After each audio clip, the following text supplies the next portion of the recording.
जय जगन्नाथ फ्रेंड्स पुणी थे आपको लर्न एंड ग्रो चैनल रे आउ एक वीडियो को स्वागत।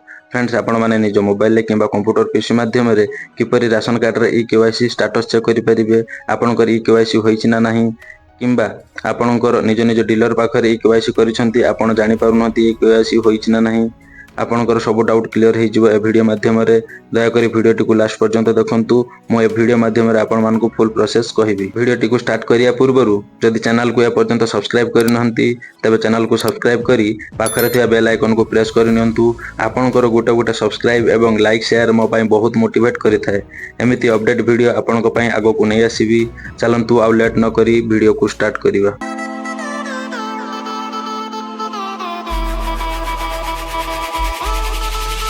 सर्वप्रथम आपको मोबाइल थी जेकोसी ब्राउजर टी ओपन करने मो गूगल ब्राउजर टी ओपन करने ये सर्च बार सर्च करने फूड ओडिशा कर सर्च कलापर एमती पेज खुली आसो। ये आप देखिए फूड ओडिशा कर सर्च करने कौन करना ये फास्ट वेबसाइट क्लिक करने राशन कार्ड सर्विस ओडिशा ही क्लिक करने। फास्ट वेबसाइट रे क्लिक कलापर एमती पेज खुली आसो। आप देखिपे आपन सर्च करी पेज को आसी पारिबे, नहले मो डायरेक्ट लिंक मध्य डिस्क्रिप्शन दे देछि। तापर क्लिक करी ए पेज को डायरेक्ट मध्य आपन आसी पारिबे। तापर कोन करिवे ना एडी देखंतु बा साइड रे कर्नल लिखा जायछि होम करी ऑप्शन गोटे अछि। तापर ही क्लिक करि नेबे। होम ऑप्शन ले क्लिक कला परे एमिति पॉपअप खुली आछि। एठी आपन क्रॉस मार्क ऊपर क्लिक करि नेबे। क्रॉस मार्क ऊपर क्लिक कला परे एमिति पेज आपन को शो करिवो। एठी आपण देखंतु डाहाण साइड कॉर्नर रे लिखा जायछि नो योर केवाईसी स्टेटस। यहाँ पर ही क्लिक करनेबे।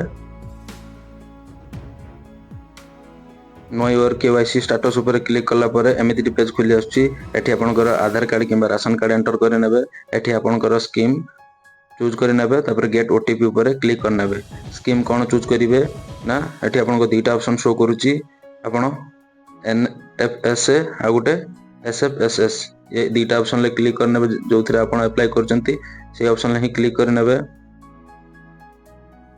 जदि आप आधार कार्ड टी एंटर कर इंडिविजुअल आपंकर ही देखिपारे स्टेटस। जदि आप राशन कार्ड ये एंटर कर फैमिली रो टोटाल ही स्टेटस आप देखिपारे कहाँकर केवाईसी होईछि ना नहीं।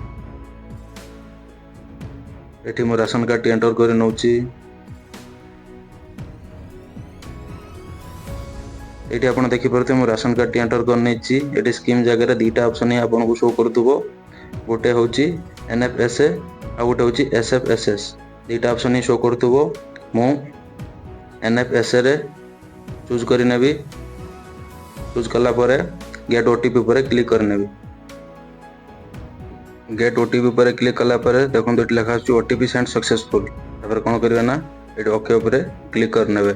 ओके ऊपर क्लिक कला पर एमिति पेज खुली आसुछि। एठी आपन राशन कार्ड रे थिबा रजिस्टर मोबाइल नंबर रे गोटे ओटीपी जाइथिबो। एठी ओटीपी टी एंटर करनेबे। तापर गेट डिटेल्स ऊपर क्लिक करनेबे। एठी देखि पारथि मो ओटीपी टी एंटर करने छी। तापर गेट डिटेल्स ऊपर क्लिक करनेबे।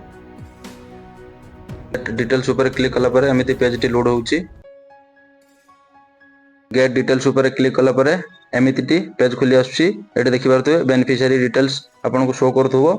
एठी आपनकर सीरियल नंबर शो करथुवो, फॉर्म नंबर शो करथुवो, फोन नेम शो करथुवो, केवाईसी बेनिफिशियरी नेम शो करथुवो, फादर नेम फोन नेम टी शो करथुवो। एठी एमती डाहण को स्क्रॉल कर चलिबे आपन को पूरा डिटेल्स एठी शो करथुवो।